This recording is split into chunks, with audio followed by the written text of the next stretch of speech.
Friends, இன்னைக்கு வந்து நம்ம வீட்டுல முருங்கைக்கீரை கடையில் தான் அம்மா செஞ்சுட்டு இருக்காங்க. ஏதோ பரபரப்பா ரெடி ஆயிட்டு இருக்கு. கடையிறதுக்கு எதுவுமே ரெடி பண்ணல, அதுக்குள்ள சட்டி எடுத்து வச்சிட்டீங்களேம்மா. சரி, எடுத்து கழுவி வச்சுட்டோம். நம்ம அக்கா பொண்ணு செல்வி இருக்காங்க, அவங்க சொல்லியிருந்தாங்க, சித்தி சித்தி அம்மா வந்து முருங்கைக்கீரை பருப்பு போட்டு கடையிறாங்க, ரொம்ப டேஸ்டா இருக்குது, இந்த மாதிரி பச்சை பச்சைன்னு இருக்குது சித்தி அப்படின்னாங்க. நான் இந்த மாதிரி குக்கர்லயே போட்டுடுறேன்க்கா அப்படின்னு சொன்னேன். அப்படி போடாதம்மா, கசப்பு வந்துடும், கலரும் மாறிடும் அப்படின்னாங்க. அதுக்கப்புறம் அவங்க சொன்னாங்க, நம்ம கீரையே காணும், கொஞ்சமாயிட்டு இருக்கு. கொஞ்சம் ஆயிடும் பாது. நல்லா தலை தலைன்னு சூப்பரா இருக்குமா. நம்ம முருங்கீரை உருவிட்டு இருக்கீங்க. முருங்கீரை வச்சு என்னம்மா செய்ய போறீங்க இன்னைக்கு? நம்ம முருங்கீரை பருப்பு போட்டு ஆயிமா. எல்லாரும் நல்லா இருக்கீங்களா? நம்ம முருங்கீரை பருப்பு போட்டு எப்படி கடைஞ்சிங்கம்மான்னு கேட்டு இருந்தாங்க இல்லையா? அதான் சரி, இன்னைக்கு அது மாதிரி பருப்பு போட்டு கடையலான்னு சொல்லிட்டு உருவி இருக்கிறேன்ப்பா. சரிம்மா சரிம்மா, நிறைய இருக்கு போலயே. நான் கொஞ்சம் உருவா. நான் உருவிடுறேன்ப்பா. சரிம்மா. முருங்கீரைக்கு மட்டும் கொஞ்சம் கடையும் போது ரொம்ப கடைய முடியாது, மசியாது. அதனால இந்த காம்பு எல்லாம் இல்லாம அழகா இந்த மாதிரி இலையா கிளிக்கணும். கொஞ்சம் சின்ன சின்ன காம்பு இருந்தா போதும். ஆனா கொஞ்சம் ரொம்ப பெருசு பெருசா இருக்க வேண்டாம்ப்பா. காட்டுங்க. நல்லா இந்த மாதிரி கிள்ளிக்கலாம். கிள்ளிட்டோம்னா நல்லா இருக்கும். நம்ம கீரையை அழகா உருவிட்ட காம்பு எல்லாம் இல்லாம இப்ப தண்ணி ஊத்தி நல்லா கழுவி எடுத்து வச்சுக்குவோம். நல்லா ஒரு 2 வாட்டி அலசி எடுத்துக்கலாம், மண்ணு எல்லாம் இல்லாம. நல்லா ஃப்ரெஷ்ஷா இருக்குமா. இப்பதான் ஆயாதான் பச்சின்னு வந்தாங்க. தூசு எல்லாம் இருக்கும், ரோடு மேல இருக்கு இல்லையா, அதனால வண்டி எல்லாம் போகும்போது தூசு வந்துடும் இல்லையா, அதனால கொஞ்சம் 2 வாட்டி கழுவி எடுத்துக்கலாம். சரிம்மா. நம்ம சுத்தமா 2 வாட்டி கழுவி வச்சுட்டோம். இந்த தண்ணி எல்லாம் இருக்கக்கூடாது, சுத்தமா தண்ணி வடிகட்டிட்டு எடுத்து வச்சுட்டு நம்ம வெங்காயம் தக்காளி கட் பண்ணிக்கலாம் பருப்புல போட்டு வேக வைக்க. பருப்புலாம் ஊற வச்சிட்டீங்க போலயேமா? ஆமாப்பா, இந்த பெரிய டம்ளர்ல ஒரு டம்ளர் போட்டு முன்னாடியே கழுவி ஊற வச்சுட்டேன். என்ன பருப்புமா இது? துவரம் பருப்புப்பா. வெந்துருன்ட்டு அது மாதிரி ஊற வச்சுட்டோம். சரிம்மா. அதனால ஊறி இது வச்சுட்டு நம்ம வெங்காயம் தக்காளி கட் பண்ணிக்கலாம். சரிம்மா. நம்ம பழமா 3 தக்காளி எடுத்துக்கணும், ஒரு 2 வெங்காயம் எடுத்துன்னு கட் பண்ணி நம்ம வதக்கி வேக வச்சிடலாம்.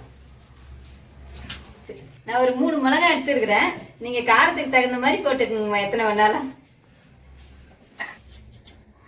எப்பவுமே அந்த காம்பு முனையில எத்தணும்லமா? அந்த மட்டும் எடுத்து போட்டுடலாம்ப்பா. எப்போ தக்காளி அரிஞ்சாலும் இந்த பகுதி மட்டும் போட்டுடலாம் கீழே.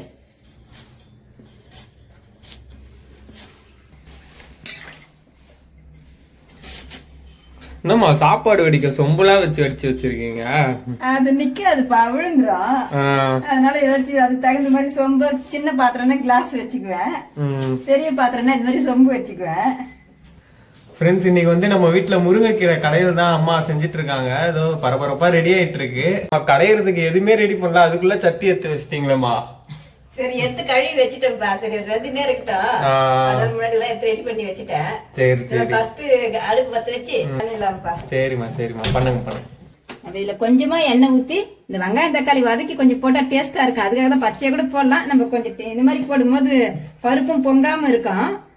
அதுக்காக நம்ம இந்த மாதிரி கொஞ்சம் எண்ணெய் ஊத்தி அதுல இந்த மிளகாய் வச்சிருக்க இல்லையா, 3 மிளகாய்.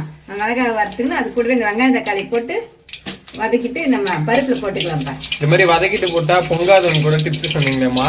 பருப்பு இந்த குக்கர் மூடி எல்லாம் பொங்கிடுது இல்லையா, அது கலர்ரா வேற ஆயிடுது, தொலைக்க நம்ம கஷ்டமா இருக்குது தேய்க்கிறதுக்கு. அதனால இந்த மாதிரி போட்டுக்கிறதுப்பா. சரிம்மா. வெங்காயம் தக்காளி 2மே ஒன்னாவே சேர்த்து போட்டுடலாம். இதுல இந்த கீரைக்கு புளி போட்டு கடைஞ்சா நல்லா இருக்கும். பருப்பு போட்டாலும் புளி கொஞ்சம் போடணும், அதனால கொஞ்சமா புளி போட்டுக்கலாம். வெங்காயம் தக்காளி எடுத்து பருப்புல போட்டு அதோட வேக வச்சிடலாம். நம்ம வதக்கி அதுல போட்டு விசில் வைக்க போறீங்கன்னா அப்ப கீரை என்ன பண்ண போறீங்க? கீரையை கொஞ்சம் வதக்கணும்ப்பா. முருங்கைக்கீரையை கொஞ்சம் வதக்கிதான் வைக்கணும்.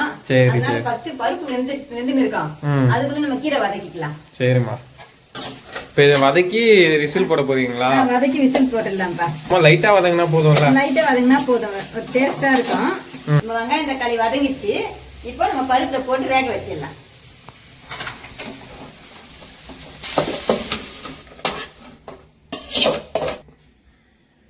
வெங்காயம் தக்காளி வதக்கும் போதே உப்பு எல்லாம் போட்டு வேக வைக்கலையாமா? இதுக்கு போட மாட்டோம்பா, கீரைக்கு போட வேண்டாம்.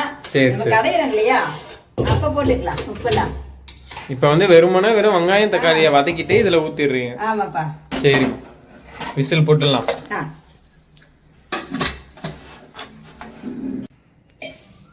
சாப்பாடு எடுத்துடுறீங்களா? ஆமாப்பா, ம். தண்ணி இருந்துச்சு, நம்ம எடுத்துடலாம். அதான் இந்த கீரை சாதத்துக்கு சூடா சாப்பாடு போட்டு செமையா இருக்கும்லமா. நல்லா இருக்குங்கம்மா. நல்லா கீரை செஞ்சு முடிச்சதுக்கு அப்புறம் கூட டார்க் கிரீனாவே இருக்குமே, அது எப்படி? அது என்ன டெஸ்ட் யூஸ் பண்ணிட்டு இருக்கீங்க? ஆமாப்பா, முன்னாடி எல்லாம் எனக்கும் தெரியாதுப்பா. பாத்தீங்கன்னா நம்ம இந்த பருப்பு வேக போட்டோம் இல்லையா, ஆமா, அது கூடவே கீரையும் போட்டு பருப்பு ரொம்ப நேரம் வேகுது இல்லையா, நம்ம ஒரு 4 விசில் கிட்ட வைப்போம். கீரைக்கெல்லாம் வந்து அவ்வளவு விசில் தேவைப்படாது. இந்த முருங்கைக்கீரை இன்னும் சீக்கிரமே வெந்துரும் வேற. அது பார்த்தாக்கா நான் அதுல போட்டுட்டு வேக வைக்கும் போது கலரே மாறிடுது. அப்புறம் ஊர்ல நம்ம அக்கா பொண்ணு செல்வி இருக்காங்க, அவங்க சொல்லியிருந்தாங்க, சித்தி சித்தி அம்மா வந்து முருங்கைக்கீரை பருப்பு போட்டு கடையிறாங்க, ரொம்ப டேஸ்டா இருக்குது, இந்த மாதிரி பச்சை பச்சைன்னு இருக்குது சித்தி அப்படின்னாங்க.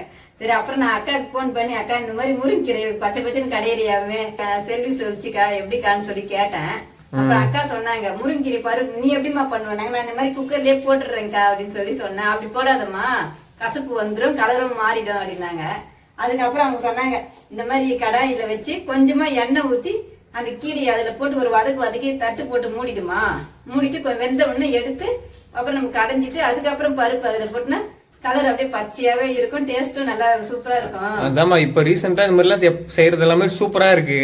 அதுதான் அப்படி சொல்லிட்டு அவங்க கிட்ட கேட்டு இந்த மாதிரி செஞ்சிருந்துப்பா. இப்ப எல்லாம் விசில் வர்றதுக்குள்ள கிடக்குதுன்னு வதக்கிடலாமா? வதக்கலாம்ப்பா. நம்ம இந்த கீரையை வதக்கிறதுக்கு கொஞ்சம் எண்ணெய் ஊத்திக்கலாம். நான் எப்பவும் குழம்பு ஊத்துவோம் இல்லையா, அந்த எண்ணெய் கொஞ்சமா ஊத்துனா போதும். கீரையுமே நல்லா ஃப்ரெஷ்ஷா இருக்குதுமா. இதை போட்டு இப்போ நம்ம இந்த எண்ணெயிலேயே இதை போட்டு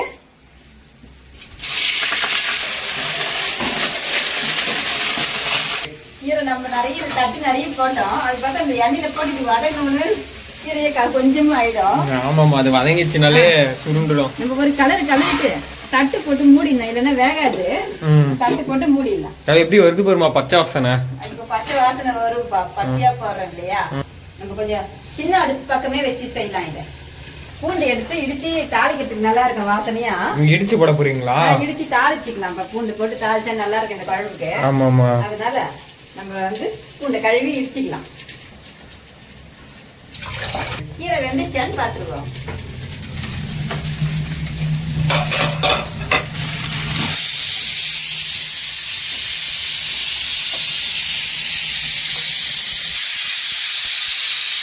ரெண்டு விசில் வந்துச்சுமா, 4 வரணுமா? நம்ம குக்கர்ல எப்பவுமே 4 விசில் வைப்போம் பருப்பு, நம்ம 4 வச்சுக்கலாம். சரிம்மா சரிம்மா. பூண்டு இடிச்சு வச்சுக்கலாம். பாருக்குல கீரை நல்லா இந்த மாதிரி வெந்துடுச்சு. நம்ம நிறைய கீரை போட்டோம், எவ்வளவு கொஞ்சமா கம்மியாயிடுச்சு பாருங்கம்மா. இது கொஞ்சம் தான் போடணும், நிறைய கீரையும் போடக்கூடாது, கொஞ்சம் திட்டமா போட்டவே போதும். இருக்குதுன்னு நிறைய போட்டுற கூடாது. பொரியல்னா நிறைய போடலாம். 4 விசில் வந்துச்சுப்பா. இப்ப நம்ம ஆஃப் பண்ணிட்டோம். சரிம்மா. உங்க குக்கர்ல எத்தனை விசில் வைப்பீங்களா பருப்புக்கு அந்த மாதிரி வைங்க. ஒரு குக்கர் ஒரு மாதிரி இல்லையா. இது நம்ம 4 விசில் வச்சிருக்கிறோம். நம்ம இந்த பிரஷர்லாம் அடைகிறதுக்குள்ள இந்த கீரை கடைஞ்சி வச்சுக்குவோங்கம்மா. இதை பச்சையா கடையணுமா?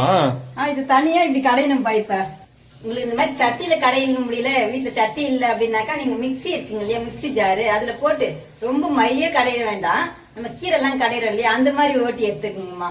போட்டு அதுக்கப்புறம் பருப்புல கலந்து விட்டுருங்க.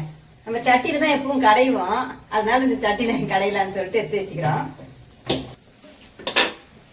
எல்லா கீரை மாதிரி இந்த கீரை ஆனா ஈஸியா கடைஞ்சிட முடியாதுங்கம்மா. சட்டியில ரொம்ப கஷ்டமா இருக்கும். இது சட்டியில கடைஞ்சோம்னாக்கா மத்த கீரை எல்லாம் ஈஸியா நம்ம சட்டியில கடைஞ்சிடலாம். இந்த கீரை ஈஸியா சட்டியில கடைய முடியாது. இந்த மாதிரி எண்ணெயில வேற வதக்குறோம் இல்லையா, அதனால அது கொஞ்சம் கடையத்துக்கு ரொம்ப டைம் எடுக்கும். ஆனா டேஸ்டா இருக்கும். அதுக்காக தான் நம்ம இந்த மாதிரி வதக்கி. நம்ம உப்பு வந்து இப்ப இந்த கீரையில தான் போட்டு நம்ம இதுல கடைய போறோம். ஏன்னா அப்பதான் இந்த உப்பு கூட கரகரன்னு கொஞ்சம் மசியும். அதனால உப்பு இதுல போட்டு நம்ம கடைஞ்சிக்கணும். அதுக்கப்புறம் உப்பு தேவைக்கானதும் போட்டுக்கலாங்கம்மா. இது மாதிரி எல்லாம் புடிச்சு இப்படி கடைஞ்சோம்னா இந்த கீரை கடையவே முடியாதுங்க, மசியாது. நம்ம என்ன பண்ணுவோம்னாக்கா கீழே உக்காந்துக்குவோம். உக்காந்துன்னு ஒரு துணி இருக்குங்க இல்லையா, துணி இதை சுத்தி வச்சுக்கின்னு நம்ம காலில் தான் அழுத்தி பிடிச்சிக்கின்னு அதுலதான் கடைய முடியும். இந்த கீரையை நம்ம அப்படிதான் கடையணும்.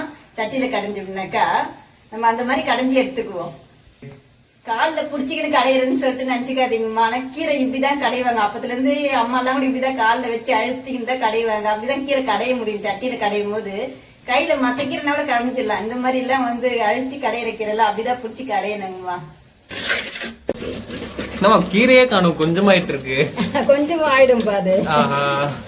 நல்லா கடைஞ்சிட்டீங்க போலயே. ஒண்ணு நல்லா நைஸா கடையணும்.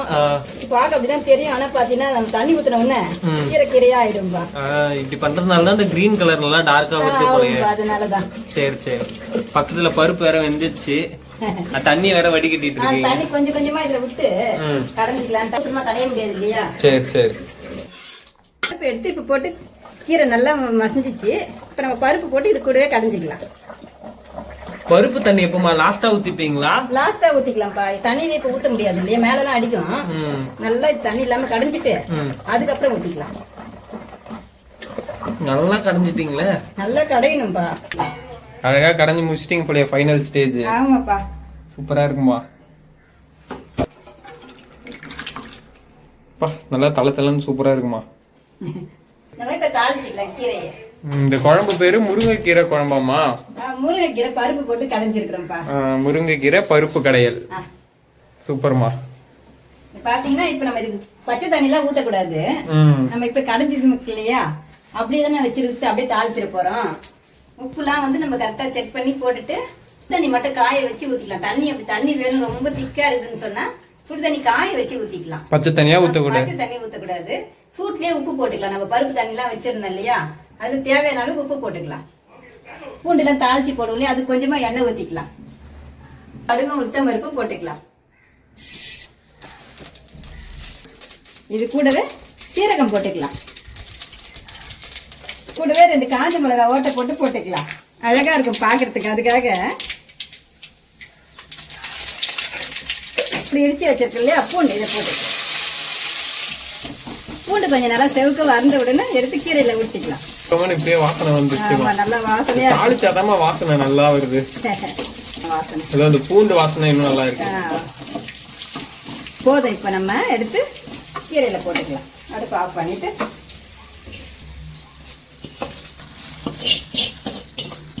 நம்ம முருங்கைக்கீரை பருப்பு கடையில் சூப்பரா ரெடி ஆயிடுச்சுங்கம்மா. கீரையை இந்த முருங்கைக்கீரை பருப்பு கடையில் ரொம்பவே நல்லா டேஸ்டா இருக்குங்கம்மா. தேன் மாதிரி இருக்கும் இந்த பருப்பு குழம்பு.